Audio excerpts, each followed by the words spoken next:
Sacrificing a child is not a good idea. That seems to be one of the key takeaways from Greek mythology. But as always, the real rub comes when one must sacrifice a child. When given no other choice, the inviolable laws of the gods become violable, and eventually one has to pay the price. It's this tragic conclusion that the chorus sings about at the beginning of Aeschylus' Agamemnon, the first play of his Oresteia trilogy. Here lines 154 to 159 of the Agamemnon. For there remains that recurring, fearful, deceitful, child-avenging wrath of the child-killing house. Such were the things Calchas cried out with bodes of great good, things appointed by fate from the birds on the warpath in the house of kings. And with these things then, likewise, say Eilenon, and let good prevail. In the Greek, that's ou de se noramimne garphobera palinortos, oi konomos doliam namon menis technopoinos, toiare kalkas xun megalois agatois apeklanksen, morsima por nithon hodion oikois basileiois, tois domophonon, Eilenon pedodeo ni kato. So in the Agamemnon, the titular hero has returned home from war at Troy, where he and all the other Greeks have labored for 10 years to avenge the kidnapping of Helen, the divinely beautiful gift of Zeus to the human world. To make that voyage all those years ago, Agamemnon was tasked with the sacrifice of his own daughter, Iphigenia, in order to turn the winds in their favor for sailing. In this portion of the song, they sing a recitation of the final part of Calchas' prophecy, the seer who mandated that the king sacrifice his daughter in order to set sail. Inaction was an impossibility. Like a living, breathing body rooted to the spot, the entire company of the Greeks and their thousands of ships were stuck at Aulis. With the delay extending on to a month, Agamemnon risks his troops turning against him. And as a deeper insistence on sailing to Troy, it is not just Agamemnon's marshalling of the Greek people that depends on his killing of his daughter, but the entire code of honor of the Greeks at the time, which was driven by the concept of xenia. Paris violated xenia, or the appreciation and harboring of strangers, through eloping with Helen. If there is any substance to Agamemnon's life, both as a leader and as an inheritor of his culture, he must undertake the voyage, and once again he must sacrifice his daughter in order to turn the winds. And yet, the particular blind prophet Calchas' words that are repeated by the chorus are damning. That quote-unquote recurring, fearful, deceitful child-avenging wrath of the child-killing house, phobera palinortos oi konomos dolia menamon menis technopoinos, should return is materialized when Clytemnestra, his wife, kills him on his return to his home. This takes place later in the play.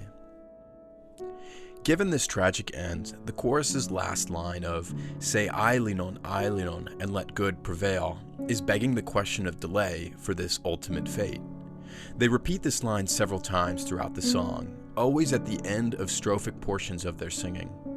As mentioned in Homer, Eilenon, or the Song of Linus, is not necessarily a bad song. It can be a celebratory song, or at least one that follows a prayer. But the contortion of this prayer comes with the juxtaposition of the evils that Agamemnon has committed. He has killed his own child, and when the chorus repeats the words of the prophet, they implicitly recognize that for good to prevail, quote-unquote, Agamemnon's killing of his daughter must be revenged, i.e., Agamemnon must die as well. The generational problems in the house of Atreus are heard in the frailty of this call for happiness. If, quote, goodness is really to prevail, then everyone after Thyestes who killed and feasted on his son should die. Eventually, Orestes will do his own killing of his own house when he kills Clytemnestra in revenge of her killing of Agamemnon. But while the impression of the house of Atreus may be one of hopelessness, the delay strikes us once more as audiences of the play. Why do we suffer through the spectatorship of the eventual death of the king? What is the function of us witnessing this tragedy? There is no Deus ex machina or happy ending, at least not until the ending of the entire trilogy and the Eumenides, when Orestes is cleansed by the foundation of the Athenian law courts and Athena's discretion. For nearly 3,000 years, we have been spectators to this sense of finality and hopelessness of "se ailenon, ailenon, and let good prevail." There is a connection that we all feel to the impossibility of correcting for fates given to us that we cannot control, although they may not take on mythically wrought damnations as in the life of Agamemnon. But the consecration of hope that good may prevail is a motivation that both admits our confounded sense of control on life, while also giving us agency to hope for the future. This insistence on hope is at least the role of the chorus in the Agamemnon. In every song of the play, they sound out the reasonings for why Agamemnon must die, yet never allow themselves to admit it in truth explicitly. Plato has his own way of summing up the life of Agamemnon in the 10th book of his Republic. Far from the reasoned arguments of justice and the three waves that will help us understand a perfect city, the 10th book is a story of the underworld, not unlike similar portrayals in the Timaeus and the Laws. At section 620b, near the very end, he discusses the fates of mythological characters in the afterlife. Concerning Agamemnon, he notes that, quote, "The next soul following this one, Agamemnon, in hatred of the suffering of the human race, interchanged his life with that of an eagle."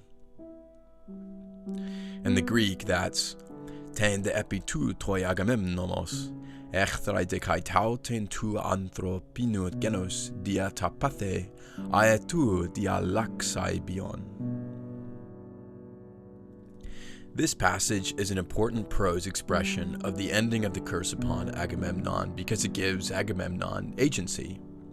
While there were actions in his life that yielded him the lot he was given and required him to subordinate his existence as a human to that of an animal, or the fate when he draws his lot, the image of the king being transformed into the very animal that Calchas once spied a prophecy from is poetic. Given the trials of his life, perhaps it isn't altogether unreasonable that he should choose that path. But the story shows us that no matter our position, king or not, we have yet only one recourse for our time here in life, to pray that good should win out, or at least remain constant in the hope for something better, even despite what seems an irrevocable fate toward the opposite. Thank you for watching, and subscribe for more classical Greek content.